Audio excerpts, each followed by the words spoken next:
So the benefits of historical data वो है, आपको पता लग जाता है कि जो हिस्टोरिकल डेटा के the use of historical data और documented fact is negatively correlated to cost and schedule overruns. सबसे बड़ा एडवांटेज यही है कि अगर आपके पास हिस्टोरिकल डेटा होता है तो वो आपको बचाता है कॉस्ट का ज़्यादा हो जाना या शेड्यूल से आउट हो जाना या टाइम का ज़्यादा लग जाना या कम हो जाना, यानी कि ओवर एस्टिमेटेड कर देना या अंडर एस्टिमेट कर देना। दोनों चीज़ों से बच जाते हैं अगर आपके पास हिस्टोरिकल डेटा अवेलेबल होता है। ठीक है, तो हिस्टोरिकल डेटा से आपको हेल्प मिल जाती है to to do better estimation without documented facts या हिस्टोरिकल डेटा जो एस्टिमेशन करते हैं उसके ज़्यादा चांसेस होंगे कि आपके पास जो एस्टिमेशन होगी वो गलत होगी। So organisational influences that affect project outcomes, उसमें how complex is the software. दूसरा, can organisation commit stable requirements, policy for removing team members, problem team members, organisational turnover, can team member concentrate completely on projects. तो ये वो influences हैं जो कि project के outcomes के ऊपर इफेक्ट करते हैं, और हम हमें जो है वो ये इन इन्फ्लुएंसेस को ओवरकम करने के लिए जो है वो हिस्टोरिकल डेटा बड़ा हेल्प करता है। ठीक है, हमें वो लोग पता लग जाते हैं जो काम नहीं करते या जिनकी एफिशिएंसी इतनी अच्छी नहीं होती, हम उनको उस प्रोजेक्ट से हटा सकते हैं क्योंकि हमारे पास हिस्टोरिकल डेटा होता है जिससे हम जस्टिफाई कर सकते हैं कि ये बंदा हमारे काम का नहीं है। या कोई अगर दूसरा डेवलपर हमें किसी करंट प्रोजेक्ट पे चाहिए जिसके स्किल्स ज़्यादा अच्छे हैं तो वो भी हिस्टोरिकल डेटा से पता लग जाता है। सिमिलरली इसी तरह से हम ये देखते हैं कि कौन-कौन से प्रोजेक्ट्स करंटली हमारे पास एग्जीक्यूशन में हैं और टीम मेंबर जो है वो कितने प्रोजेक्ट्स के ऊपर कॉन्करेंटली काम कर सकते हैं, उनकी एफिशिएंसी क्या है, ठीक है, कितनी लाइन ऑफ कोड वो पर डे प्रोड्यूस करते हैं। ये कंप्लीट चीज़ें हम पता लगाते हैं with the help of historical data और इन इन्फ्लुएंसेस को भी हैंडल कर सकता है। ठीक है, so basically these influences can be reduced with the help of historical data। उसके बाद हिस्टोरिकल डेटा जब आप यूज करते हैं तो एक तो ऑप्टिमिस्टिकली आपके पास ऑटोमेटिकली सोच आपकी ऑप्टिमिस्टिक हो जाती है। ठीक है, जो नॉर्मली नहीं होती। नॉर्मली हम जो है ऑप्टिमिस्टिकली नहीं सोच रहे होते या जो है वो पेस्टिमिस्टिक सोच रहे होते हैं। तो अगर आपके पास हिस्टोरिकल डेटा होती है या फैक्ट्स अवेलेबल होते हैं तो फिर उन फिगर्स या फैक्ट्स के ऊपर आप जो एस्टिमेशन करते हैं दैट इज मोर एक्यूरेट। तो इसलिए फिर आपके पास ज़्यादा चांसेस होते हैं कि whatever you are thinking या जो भी कैलकुलेशंस करते हैं वो डॉक्यूमेंटेड फैक्ट्स के ऊपर करते हैं, हिस्टोरिकल डेटा के ऊपर करते हैं, तो हम ज़्यादा ऑप्टिमिस्टिक होते हैं। हमारे पास ज़्यादा चांसेस होते हैं कि हम लोग जो है वो सही एस्टिमेशन कर रहे हैं। So basically with the help, ये कहता है with historical data you can use simplifying assumptions that the next project will go about the same as the last project। तो कम से कम इतना इतना पॉजिटिव तो सोचते ही हैं कि जो प्रोजेक्ट अभी कर रहे हैं वो उतना ही अच्छा जाएगा जितना प्रीवियस प्रोजेक्ट था। क्योंकि हमारे पास डेटा अवेलेबल होता है और डेटा के अकॉर्डिंग टू डेटा हम काम कर रहे होते हैं, तो ज़्यादा चांसेस होते हैं कि आपके पास प्रोजेक्ट उतने टाइम में ख़त्म हो जाता है। अच्छा, पॉलिटिक्स रिड्यूस होती है हिस्टोरिकल डेटा से। पॉलिटिक्स किस तरह की? पॉलिटिक्स इस तरह की कि कोई सपोज करेंगे जैसे डायलॉग्स लिखे हुए हैं मैनेजर और एग्जीक्यूटिव के बीच में, ये मैं आपको आप खुद पढ़ लीजिएगा। मैं आपको सिर्फ इतना बता देता हूँ कि इसमें मैनेजर जो है वो कहता है कि कोई प्रोजेक्ट है उसकी एस्टिमेशन कर रहा है और वो जो उसके पास लोग काम करते हैं जिसमें प्रोग्रामर्स हैं, रिक्वायरमेंट एनालिस्ट है और दूसरे लोग हैं, उनकी जो है वो कोकोमो मॉडल के अंदर आपको अगर याद हो कि हमने 15 क्वेश्चन के आंसर दिए थे। 15 क्वेश्चन के आंसर्स में थे हमारे पास कि प्रोग्रामर कैपेबिलिटी था, एनालिस्ट कैपेबिलिटी था, इनकी वैल्यू सेट करनी होती थी हमें। तो अगर आपके पास एक्सपीरियंस है और आप प्रॉपर तरीके से उनके स्किल्स को जानते हैं, ठीक है, या प्रीवियस प्रोजेक्ट का डेटा अगर अवेलेबल है तो आप उनकी जो कैपेबिलिटी की वैल्यू है, जिसको परसेंटाइल कह रहे हैं, वो आप सही सेट कर सकते हो। लेकिन अगर आपके पास प्रीवियस डेटा मौजूद नहीं है और आप किसी भी प्रोग्रामर को या जो एनालिस्ट है उसकी वैल्यूज को सेट कर रहे हो वो तुक्के पे कर रहे हो, अगर आप if you are doing it without documented facts, तो फिर ज्यादा चांसेस हैं कि गलत एस्टिमेशन करोगे। ठीक है, तो इस पॉलिटिक्स इस इन कम्युनिकेशन के जो हो रही है मैनेजर और एग्जीक्यूटिव के बीच में, उसमें जो एग्जीक्यूटिव है वो कहता है कि नहीं, हमारा जो स्टाफ है वो बहुत अच्छा है और एक्स्ट्रा ऑर्डिनरी है और उसके अंदर उनकी जो कैपेबिलिटीज है वो बहुत जबरदस्त है। और मैनेजर जो है वो वैल्यूज जो सेट कर रहा है वो उसके पास प्रीवियस प्रोजेक्ट्स की डेटा मौजूद है, वहां से उठाता है और वो रखता जा रहा है। तो ये कहता है कि जब आपके पास डॉक्यूमेंटेड फैक्ट्स होते हैं, ठीक है, तो फिर आप लोग पॉलिटिक्स से बच जाते हैं। और एग्जीक्यूटिव हो या कोई भी हो, उनको वो डॉक्यूमेंटेड फैक्ट्स दिखा के उनसे बात कर सकते हो। जैसे सपोज करें कि कोई बंदा 300 लाइन ऑफ कोड प्रोड्यूस करता है, सपोज करें पर डे या पर मंथ में, और किसी को प्रूव करना होगा कि ये बंदा 300 लाइनें ही प्रोड्यूस करता है एक महीने में, और आपके पास प्रीवियस प्रोजेक्ट का डेटा मौजूद होगा, तो आप डॉक्यूमेंटेड फैक्ट्स के ऊपर जब बात करोगे तो वो ज़्यादा अथेंटिक होगी। लेकिन अगर विदाउट डॉक्यूमेंटेड फैक्ट किसी बंदे के लिए आप कहते हो कि ये जो है वो 1000 लाइन ऑफ कोड प्रोड्यूस करता है या 500 लाइन ऑफ कोड प्रोड्यूस करता है, विदाउट एनी फैक्ट्स या विदाउट एनी डॉक्यूमेंटेड फैक्ट्स, तो उसकी अथेंटिसिटी के ऊपर शक होता है, वो ज़्यादा वैलिड नहीं होता। वैसे भी नॉर्मल लाइफ में भी ऐसा ही है, हम लोग उस चीज़ के ऊपर ज़्यादा बिलीव करते हैं जिसके एविडेंसेस मौजूद हो।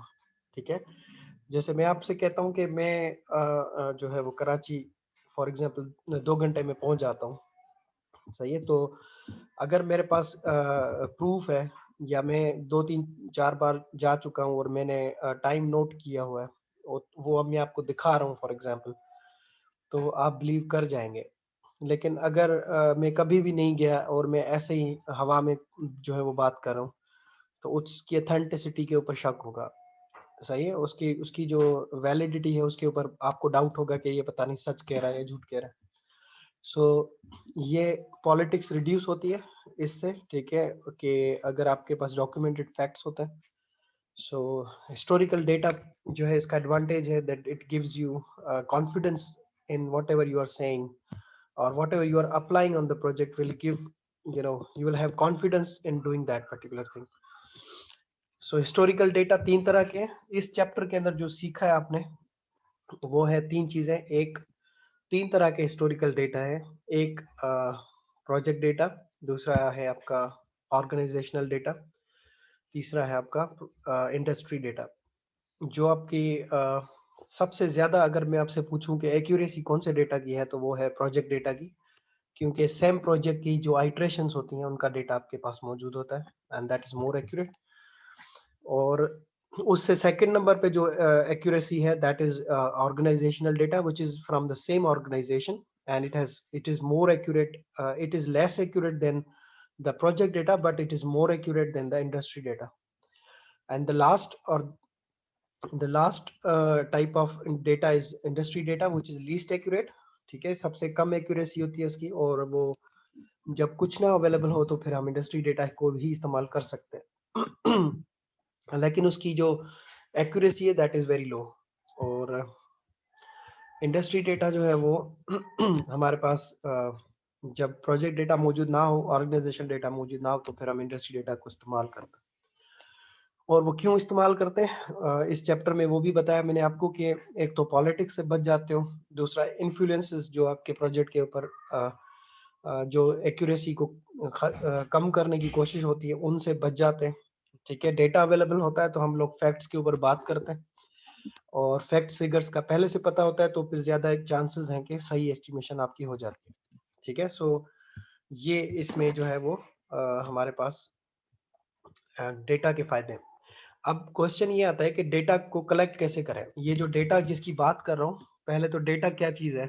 डेटा इसमें है जो प्रोजेक्ट के ऊपर से, जब आपका कोई प्रोजेक्ट कंप्लीट हो जाता है ना, जब आप डेवलप कर लेते हो, जब आपका प्रोजेक्ट एस्टिमेट हो जाता है, डेवलपमेंट फेज से गुजर जाता है, तो फिर हम लोग क्या कलेक्ट करते हैं, उसमें से ये चीजें कलेक्ट करते हैं। साइज उसकी, यानी कि कितने लाइन ऑफ कोड हमने प्रोड्यूस किए।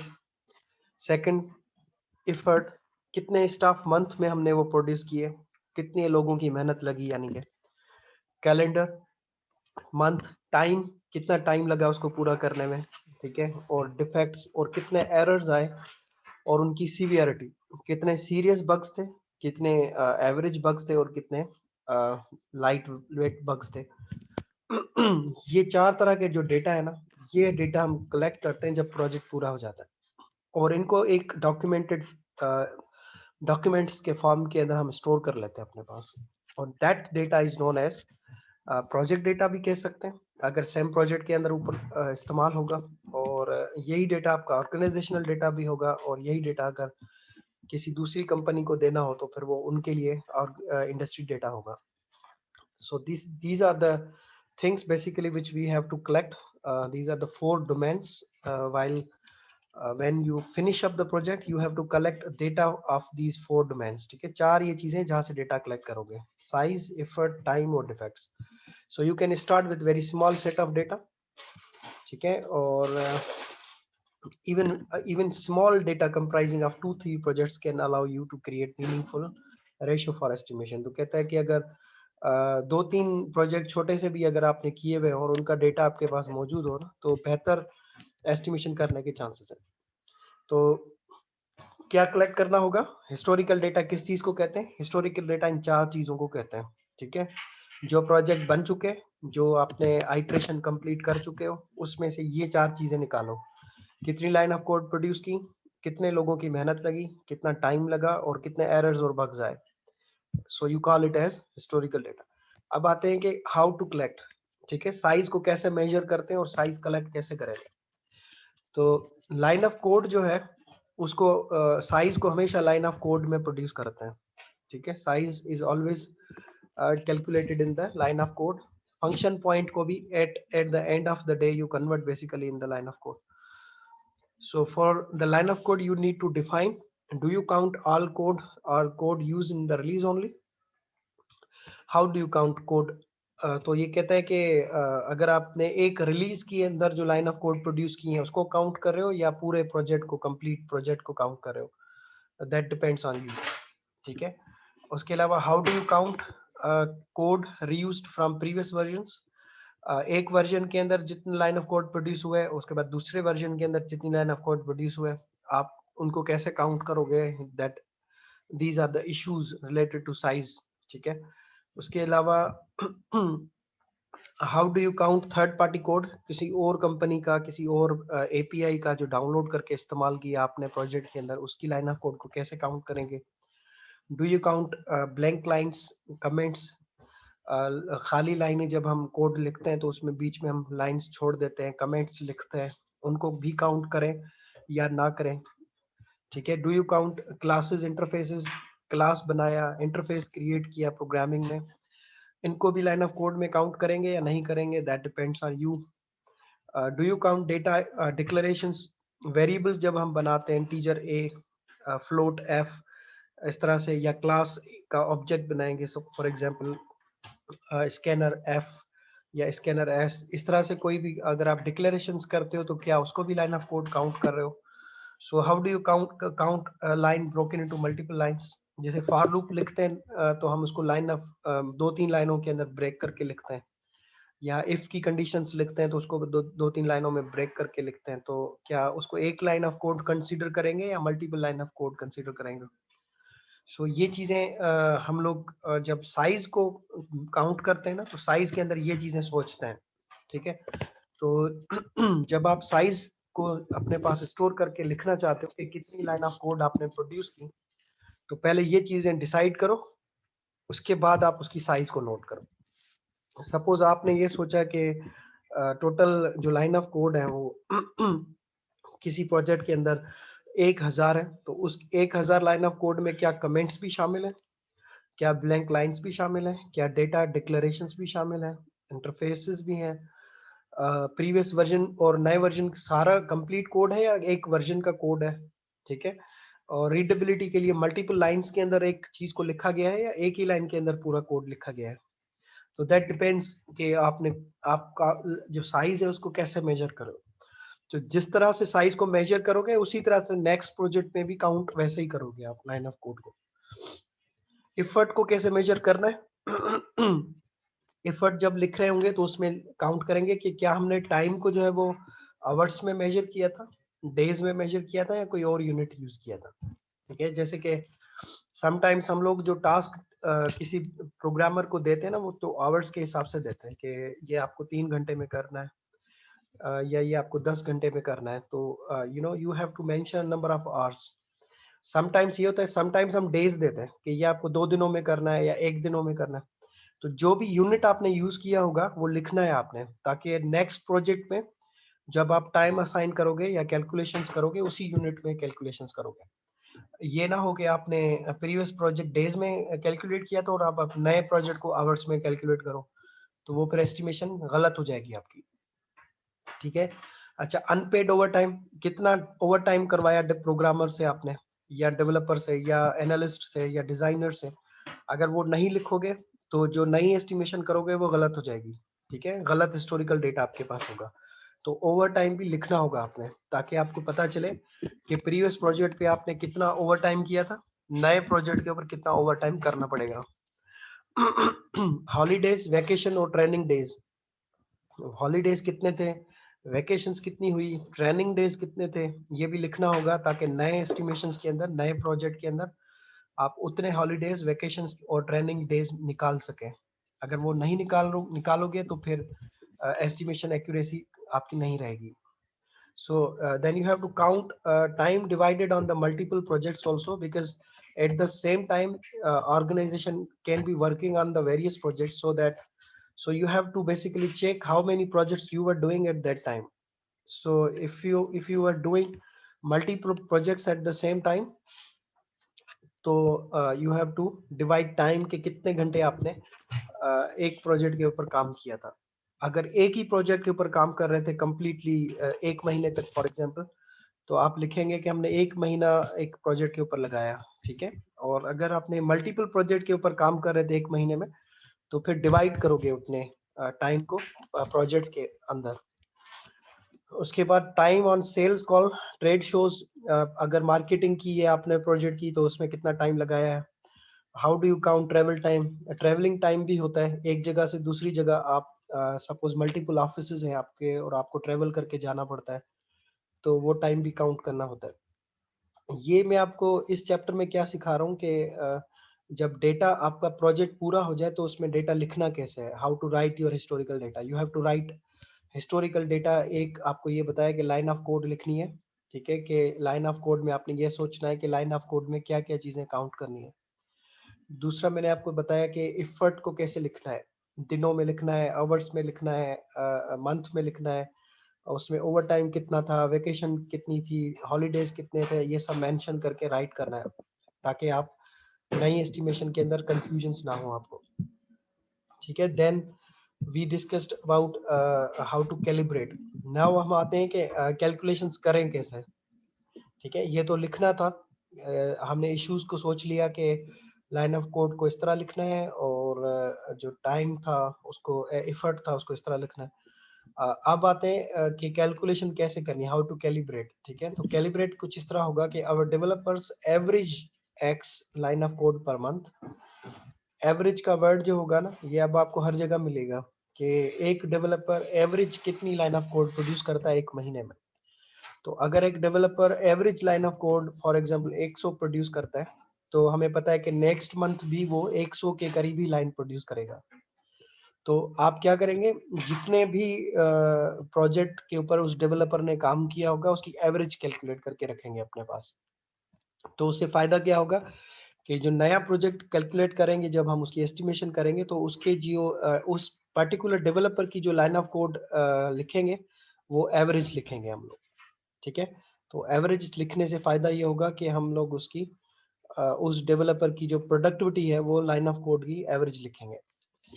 उसके अलावा जैसे ये एग्जांपल है, 3 person team can deliver x stories पर कैलेंडर मंथ, के 3 बंदों की सपोज करें कि कोई टीम है और वो कितनी स्टोरीज जो है वो बनाते हैं एक मंथ के अंदर, तो वो अपने पास लिखी हुई होंगी। तो हम लोग वही टीम सपोज 3 लोगों की बनाते हैं और उसको हमें पता है कि 1 महीने में ये इतनी स्टोरीज डेवलप कर लेता है। इसी तरह से our team is averaging X staff hours per use case. एक यूज केस को बनाने में हमारी टीम इतने घंटे लगाती है फॉर एग्जांपल। तो हमें पता है कि हमारे 10 यूज केसेस हैं तो वो कितने घंटे लगाएगी। In our environment, we average X line of code function point in C sharp and Y line of code F function point in Python. एक फंक्शन पॉइंट को पाइथन में बनाने में कितने लाइन ऑफ कोड प्रोड्यूस कर रहा है और सी शार्प में कितने लाइन ऑफ कोड प्रोड्यूस कर रहा है फंक्शन पॉइंट, एक फंक्शन पॉइंट में। तो ये चीजें हमारे पास जब लिखी हुई होती हैं तो फिर हम प्रॉपर कैलकुलेशंस करते हैं। तो जैसे कि टीम साइज 1, ठीक है, एवरेज स्टोरीज 5। अब ये लिखने का तरीका देखें कैसे लिखा है इसने। 2 to 3 टीम है जिसमें दो दो या 3 बंदे काम कर रहे हैं, 12 स्टोरीज प्रोड्यूस कर रहे हैं फॉर एग्जांपल। 4 से 5 की टीम है, 22 स्टोरीज प्रोड्यूस कर रहे हैं। 6 से 7 की टीम है, 31 स्टोरीज डेवलप कर रहे हैं। 8 की टीम है और उसकी डेटा मौजूद नहीं है इसके पास। तो ये जो है वो सिर्फ इलिस्ट्रेशन के लिए है कि आपने इस तरह से एक टेबल क्रिएट करना है और उसमें आप अपने पास लिख के रखोगे और उनके चाहो तो टीम मेंबर के नेम भी मेंशन कर दो कि कौन से डेवलपर ने कितनी लाइन ऑफ कोड प्रोड्यूस की थी हमारे साथ। तो वो आपके पास जो है जितनी आपके पास ये एक चीज और भी नोट करें कि example of accounting for diseconomy of scale informally. तो इसमें ये चीज होगी कि टीम साइज बढ़ती जाएगी तो वो आपके पास जो प्रोडक्टिविटी होगी वो जो है वो कम होती जाएगी, ठीक है। क्योंकि बड़े जितने टास्क असाइन करेंगे या जितनी बड़े प्रोजेक्ट के ऊपर काम करते हैं तो उतनी ज्यादा आपके पास जो प्रोडक्टिविटी है वो डिक्रीज होती है, ठीक है, बिकॉज उसमें कॉम्प्लेक्सिटी कम ज्यादा होती है और टीम साइज बड़ी होने से कम्युनिकेशन जो है वो चैनल बढ़ते हैं और कम्युनिकेशन चैनल बढ़ने से आपकी प्रोडक्टिविटी रिड्यूस हो जाती है। ये मैं आपको पढ़ा चुका हूँ डिसइकोनॉमी ऑफ स्केल का कॉन्सेप्ट कि बड़ी टीम जितनी होगी उनके बीच में प्रॉब्लम्स होंगे, कॉन्फ्लिक्ट्स होंगे और चांसेस होंगे कि प्रोडक्टिविटी रिड्यूस होगी आपकी। इसलिए कहा जाता है कि टीम्स छोटी छोटी बनानी चाहिए।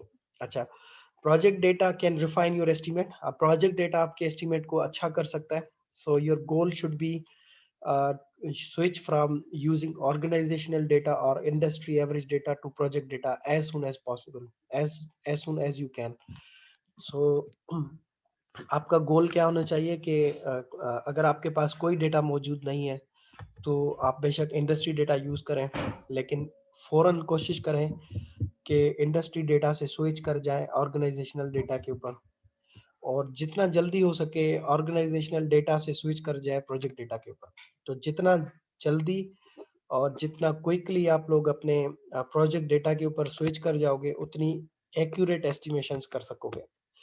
तो प्रोजेक्ट डेटा के ऊपर स्विच करने का मतलब है आइट्रेशंस के ऊपर, ठीक है। तो एक आइट्रेशन अगर पूरी हो गई है तो दूसरी आइट्रेशन में प्रोजेक्ट डेटा यूज करें तो that will be better than using the organisational data और इंडस्ट्री डेटा। ऑर्गेनाइजेशनल डेटा और इंडस्ट्री डेटा से बेहतर है कि आप उसको प्रोजेक्ट डेटा के ऊपर ले जाए, ठीक है।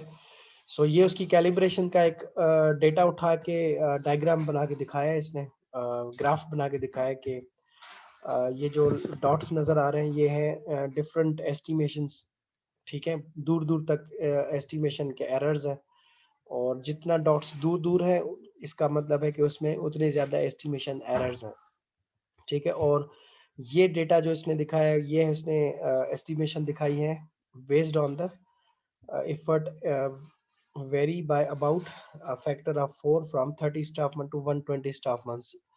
That is again show the example of comparable estimate calibration using historical data from one of my clients. ये भी historical data है और इसमें भी इसने दिखाया है कि डॉटेड जो है ये दूर दूर तक फैले हुए हैं। सो इट मीन्स कि अगर आपके पास हिस्टोरिकल डेटा मौजूद नहीं है फॉर एग्जांपल, या अगर आपके पास इंडस्ट्री डेटा मौजूद है, ठीक है, तो चांसेस हैं कि आपकी जो एस्टिमेशन एरर्स हैं उसके ज़्यादा चांसेस हैं और एस्टिमेशन के अंदर जो वेरिएशंस है वो ज़्यादा रहेंगी।